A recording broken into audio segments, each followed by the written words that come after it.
Fernanda, croeso cyfarfod, diolch I chi gyd am ddod. Good afternoon and welcome to today's Planning, Regulatory and Licensing Committee meeting Wednesday, 24th of January 2024 at 5 p.m. Agenda item number 1, apologies for absence. I believe Councillor Brent Carter is giving apologies. Councillor Scott Thomas is running a little bit late. Hopefully he'll make it. Agenda item number 2, declarations of interest. Members are reminded of their personal responsibility to declare any personal and prejudicial interest in respect to matters contained in this agenda in accordance with the provisions of the Local Government and Finance Act 1992 relating to the Council Tax, the Local Government Act 2000, the Council's Constitution and the Members' Code of Conduct. Are there any members who wish to make a declaration of interest on any of the agenda items here tonight? Councillor Lee Davis. Okay, not declaration as such, but I have to leave about 5:25.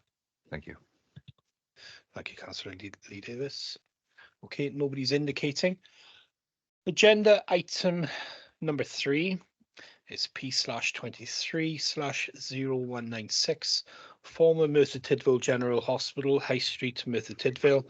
The report author is Judith Jones and the case officer is Aaron Foote, who will now give a brief summary of the report. Thank you, Chair. This application seeks consent for the redevelopment of the building known as Merthyr General Hospital into 30 flats. The building was constructed and used as a hospital and then as a care home. Since its closure, the building has fallen into a state of disrepair. The site is within the settlement boundary as established by the local development plan and is within the town centre conservation area. The site is allocated for residential development through the local development plan. Therefore, the principle of the proposal is considered to be established and acceptable. The proposal would deliver additional residential uses over that of the allocation within the local development plan. However, both local and national planning policies advocate for the efficient use of brownfield land within sustainable locations, and the additional units would add to the viability of the site. Therefore, no concern is raised in respect to the number of properties as proposed. The site is located at the northern end of the town centre in a highly sustainable location within close proximity to its amenities and provides easy access to public modes of transport. Parking provision is lower than the standards adopted by the council. However, as the parking standards are guidance only and have been superseded by national planning policies, which advocate for low levels of car parking or car parking free developments within suitable locations, it's not considered that the scheme it is considered that the scheme meets the requirements of national policy. The parking has been raised as a concern via the public consultation, and although the local planning authority are satisfied with the parking provision as proposed, it has been observed by various officers at different times that there is parking availability within the existing highway network in the surrounding streets. The front of the building is proposed to be retained and renovated, with the rear portion demolished and replaced by an extension. The proposed area for demolition and replacement is at the rear of the building and would facilitate the additional units would facilitate the primary elevation of the building being renovated and retained. The front portion of the building is the most visually prominent and makes the greatest visual contribution. The proposal adopts a contemporary design which juxtaposes the existing building and clearly distinguishes it as an addition. The proper management of conservation areas is not to insist upon all developments within it being the same or facsimile of the previous building types. Effective management of conservation areas involves enhancements and incorporating of complementary but sometimes contrasting architectural styles in order to create interest and local identity. The ecological constraints of the building have been assessed and no concern is raised in this respect. Given the existing state of the site, it is considered that the net benefit for biodiversity will be able to be achieved via the site's redevelopment. The impact upon neighbouring occupiers has been assessed, and given the relationship between the site and the closest residential properties, it's not considered there would be any unacceptable impact on the living conditions of neighbouring occupiers. If I work through some of the slides, so the existing slide shows the existing layout of the hospital, and the sort of satellite view of the area showing it in relation to the existing residential properties and the northern end of the town centre. The current view on screen shows the proposed layout. So you can see there's a smaller overall footprint. However, the building is taller, or the proposed rear extension would be taller than the existing.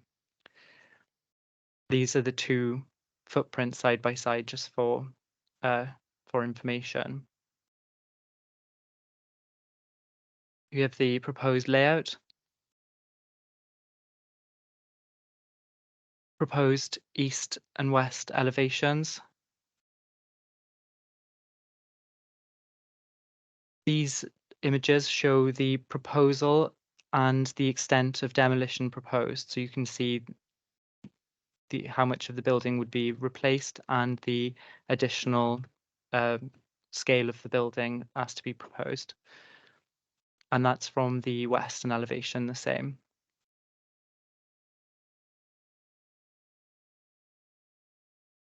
This is the front and rear as proposed. And then we have some images of the site showing the current state of the building.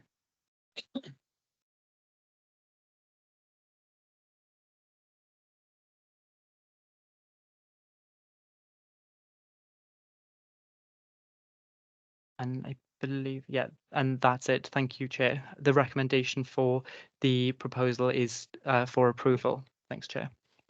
Lovely. Thank you very much, Adam. Any questions from members? Councillor Clive Jones. Yes, thank you, Chair. We want to see this derelict building developed. We've taken over 20 years to come to this stage now. We had a few false dawns here with the previous development being approved, and then the owner left, and here we are today. There are in the report a list of 7 representations received as a result of the publicity exercise, and it states you're all raising an objection to the proposed development itself, and there's a list then underneath that. Can I move, Chair, that we have a site meeting on this development?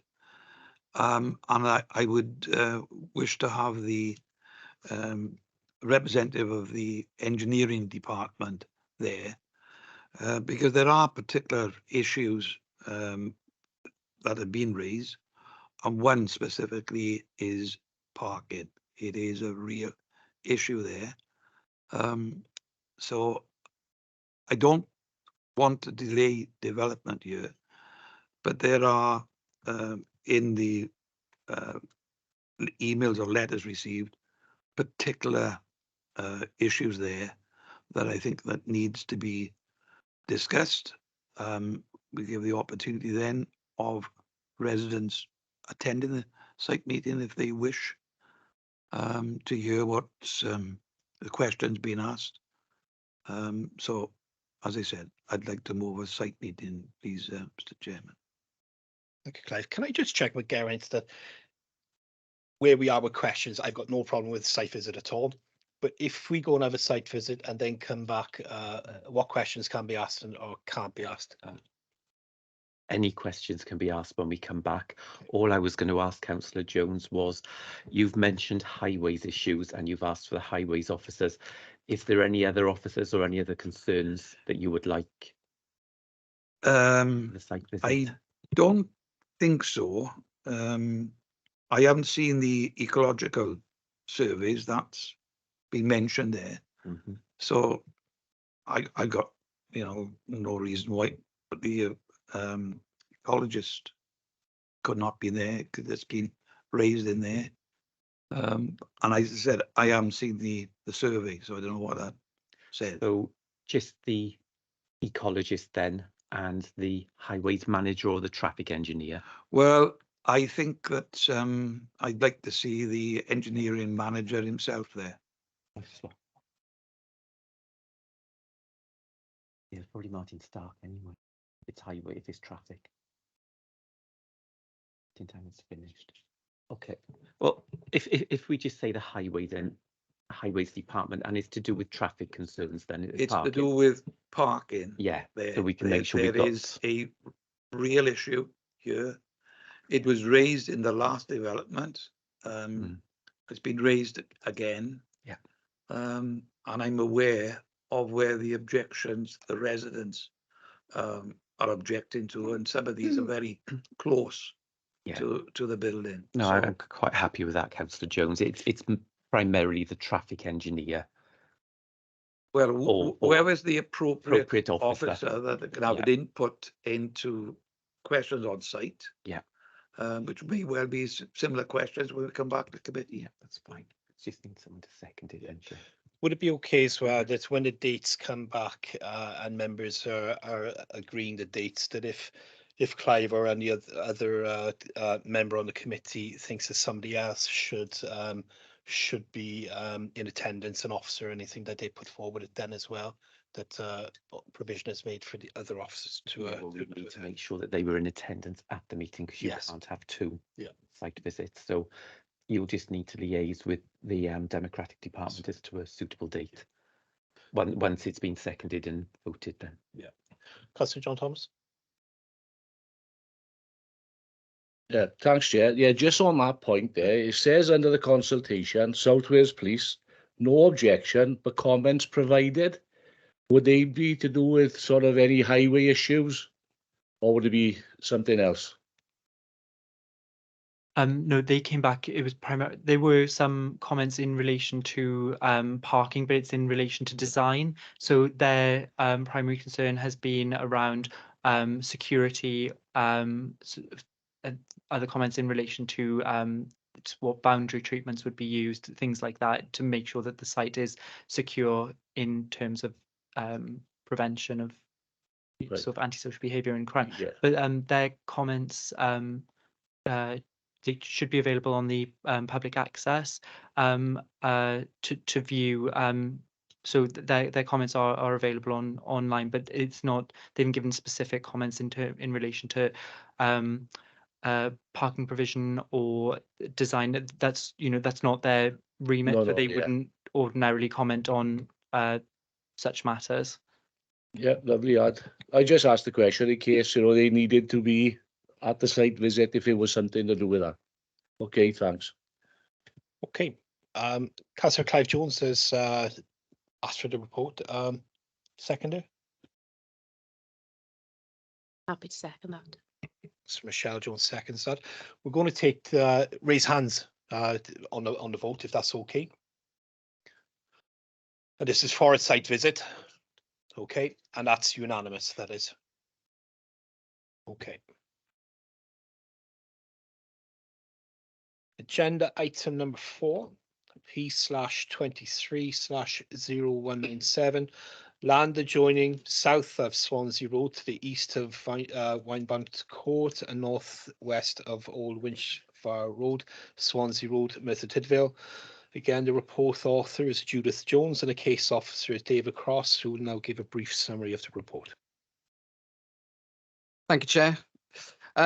Okay, so planning permission is sought for a residential scheme comprising 42 residential units on land measuring approximately 1.9 hectares, which is located on a former tip situated between Swansea Road and Old Winchfire Road. Members may recall we had a similar residential scheme for 39 dwellings previously, which was granted permission back in 2019.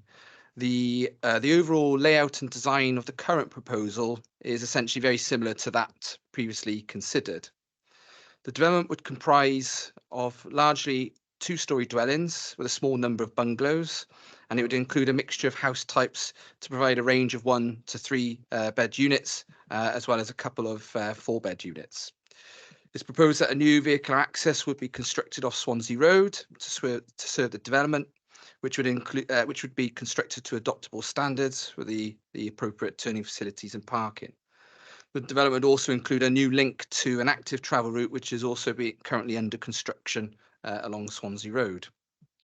As a result of the consultation exercise, there were no objections raised, although various conditions were suggested.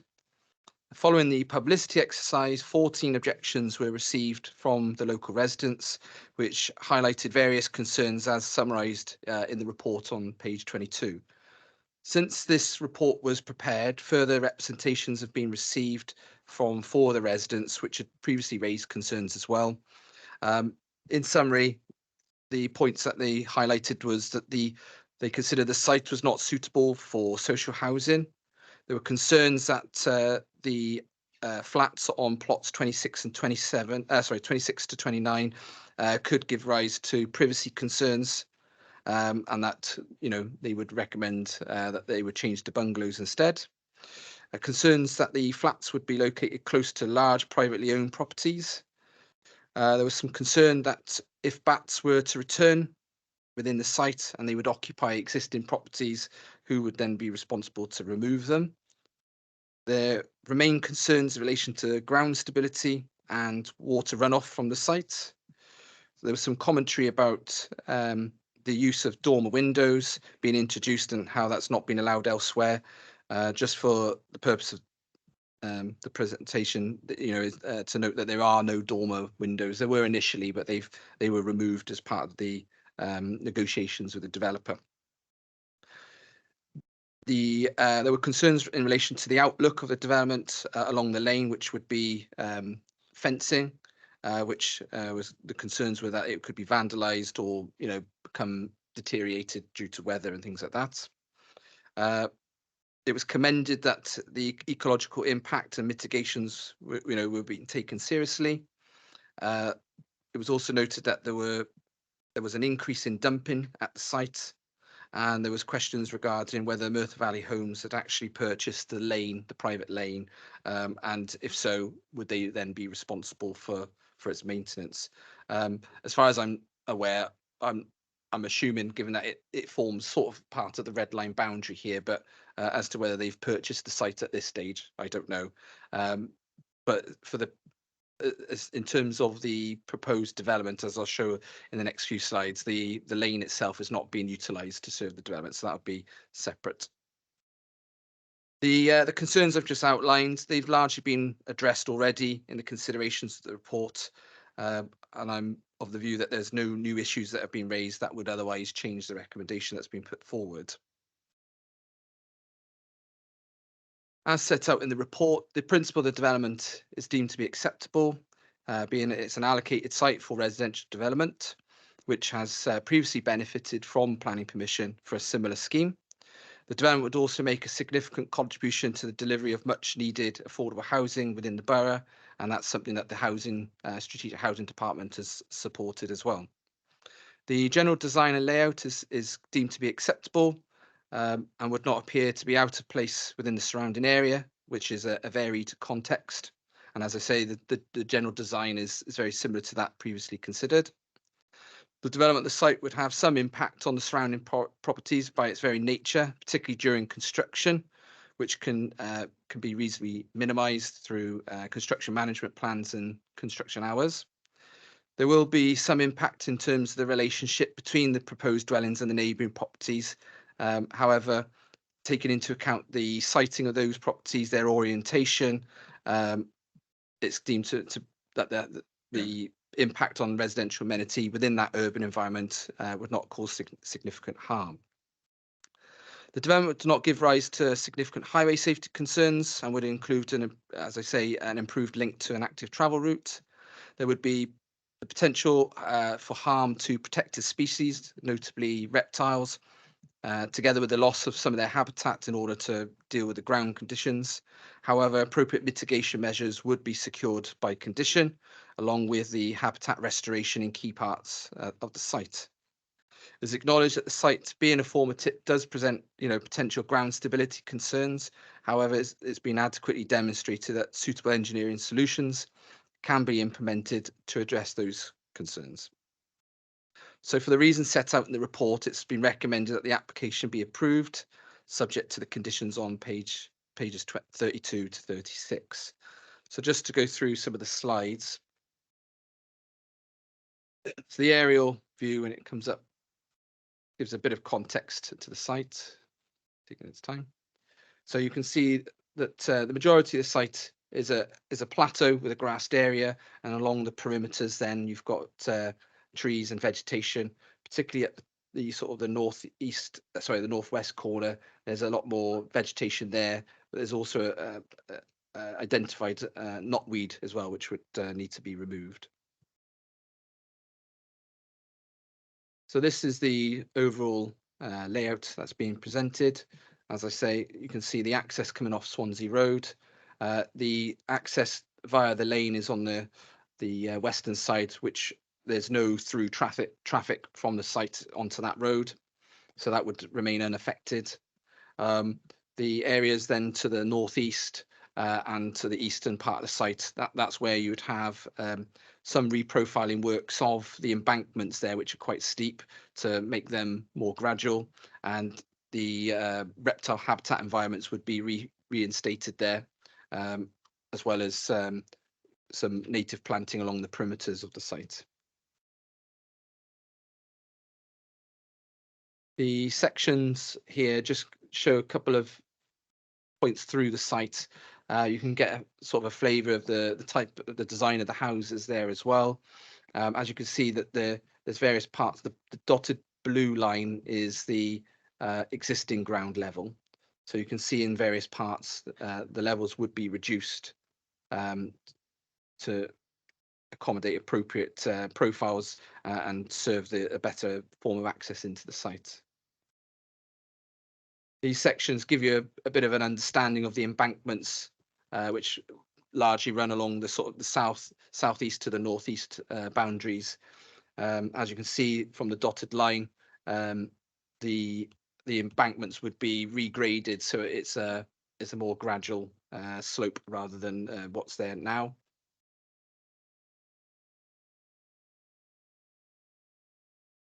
Couple of photos should come up now. So this is views across the site.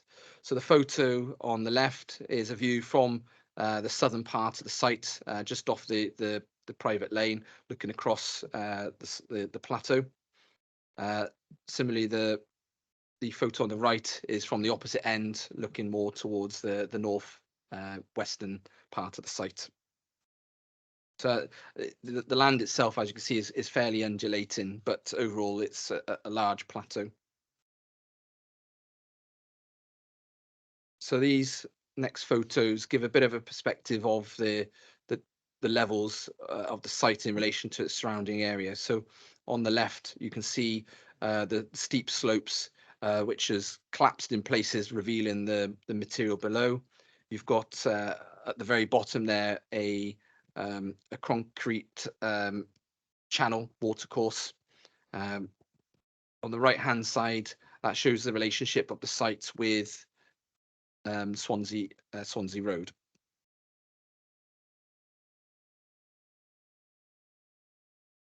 The photo at the top is just a perspective that's kind of more to the sort of the eastern side.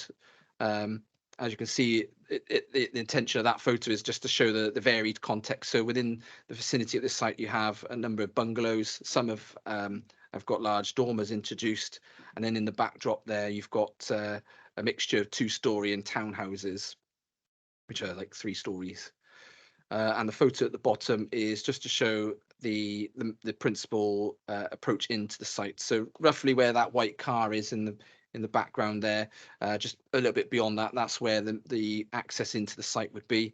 Much of that vegetation would be removed. That's where a lot of the knotweed is as well. And where you can sort of see a car parked on the side, that's the area where 3 of the bungalows would be orientated to front onto that sort of little open space there. That's everything. Thank you, Chair. Thank you very much, David. We're going to go to questions from members, and Councillor Michelle Jones. Thank you, Chair. Yeah, while I welcome this development, especially the additional social housing, which we are desperately in need for in Merthyr, I do have some concerns. And these concerns have been raised in public consultation that I've attended, that have been organised through Merthyr Valley Homes. Obviously, this is in my ward, so I've received quite a number of objections, both by email and also face-to-face, from my residents that I cannot ignore. The main objections, which I am concerned about, is the fact we're building on a coal tip, and the objections seem to be the residents' objections are primarily because they are very concerned with the fact that the land is sinking, that there has been issues with this land. So I'd like some further clarification around that, if I can, please. But like I say, I'm all for more social housing. That's massive for me because I'm acutely aware of the desperate need of our residents for more 1 and 2 bedroom properties. Thank you. Yeah, and so this was something that was raised and discussed quite a bit as well as part of the previous application. So it's an ongoing concern, and I suspect it's probably why the previous scheme initially didn't come forward, because I suspect to rectify the stability issues, it's going to be fairly costly. The initial site investigation that was done as part of the original scheme looked at the site conditions, and it did highlight that there's a need to essentially do works to the surface of that site itself. So what they were suggesting is that they would need to essentially excavate some of that material to create a level platform, because as you saw in the photos, it's a little bit over the place. And then the material, some of that material would then be engineered back on the site. So they would essentially roll it and then compact it to create a more stable surface. They've suggested that about 2 meters of that material would initially be taken back, and then some of that material will be put then and recompacted to provide a suitable base for development. Similarly, for the embankments around the perimeter, as you saw in the section, some of that would have to be regraded. We have a condition on there as well for a slope stability assessment to kind of confirm what measures need to be put in place. What was suggested is that membranes would be laid and then topsoil and planted on the top, so that would help stabilize the surface of those embankments to stop what happens now as bits of it slip down. And then the reseeding of that material would help, bind it all a bit more.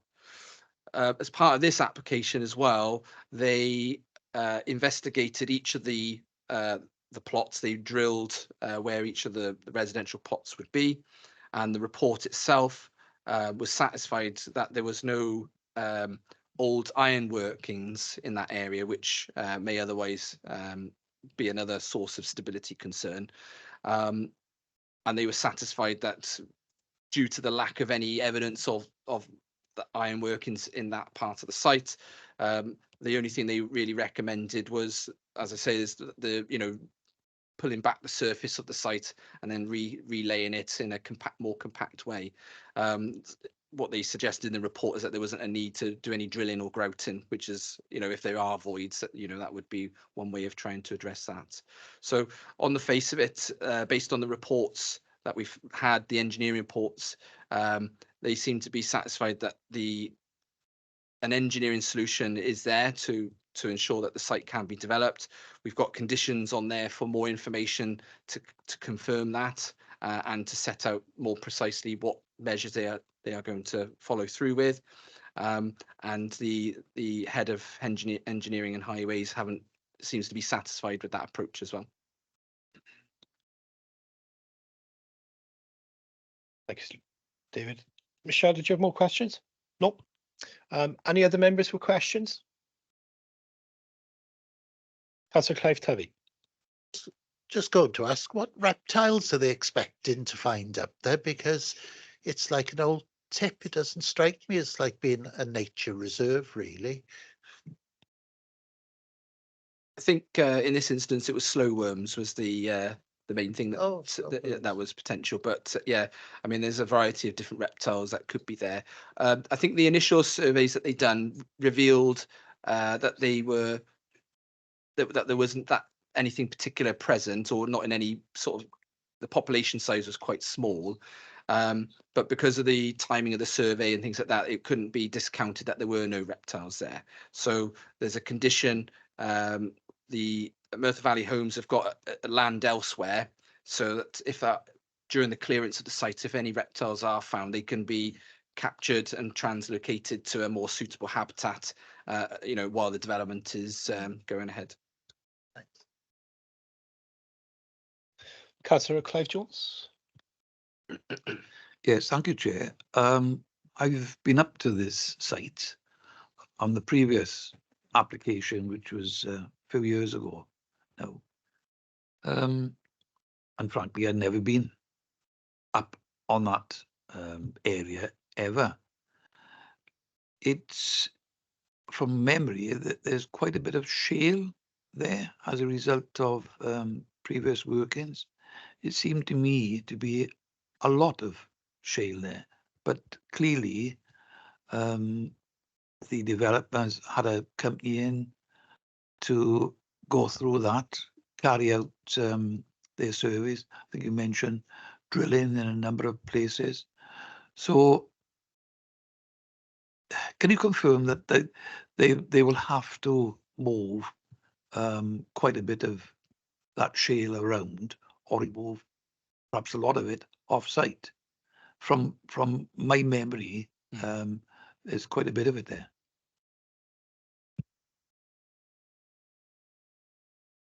I don't know if it's on now. Yeah, so the report has indicated that about 2 meters, up to 2 meters of material would need to be removed. So that's quite a fair bit of material in itself. It would, I think I referred to it in the report as a second.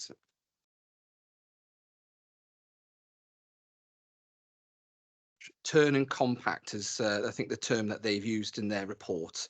And what it explains is that, as I said, the material, so much of that material is scraped back to provide a base, and then some of that material then is brought back in and compacted. So based on the engineering's view, that's, by relaying and compacting the material in the appropriate way, that's a suitable base can be provided then for development. Alongside that then as well is the dwellings would be constructed with, I think, raft foundations. So that would address any minor movements in the ground then as well. I was coming to that because they've been taken 2 meters away, and when they come to build, there'll still be shale there to build on. Is that correct? I don't know if there'll be shale below 2 meters, but the material that they put back would be compacted in such a way as to provide a suitable base. Right. And then they will put in the rafters there. Yeah. Because that's, having read the report, it was, we talk about potential instability. Obviously they've got to do things to mitigate that and ensure that what they build there remains where it should be. And it's worth noting as well that when the houses come to be built, there'll be building regulations as well, which will obviously scrutinise the foundation designs further. Yeah. Okay. Thank you, Chair. Thank you, Councillor Clive Jones. Any other questions from members? No. David, I just got one. Obviously, it's Merthyr Valley Homes building the properties, and it's 42. Are they adding, and I don't know the area, are they adding any amenities, or are there any existing amenities, as in playgrounds, for the area? There's no significant sort of open space provision within the site. There is, as you can see on the plan, there's a small area near the entrance to the site where they've sort of set out an area of open space, which I think in the plans indicated would be sort of boulders and logs, which, you know, but I don't think that's would be seen as a formal like playground or anything like that. Thank you, David. No other questions from members? Nobody's indicating. Any comments from members? Councillor Michelle Jones.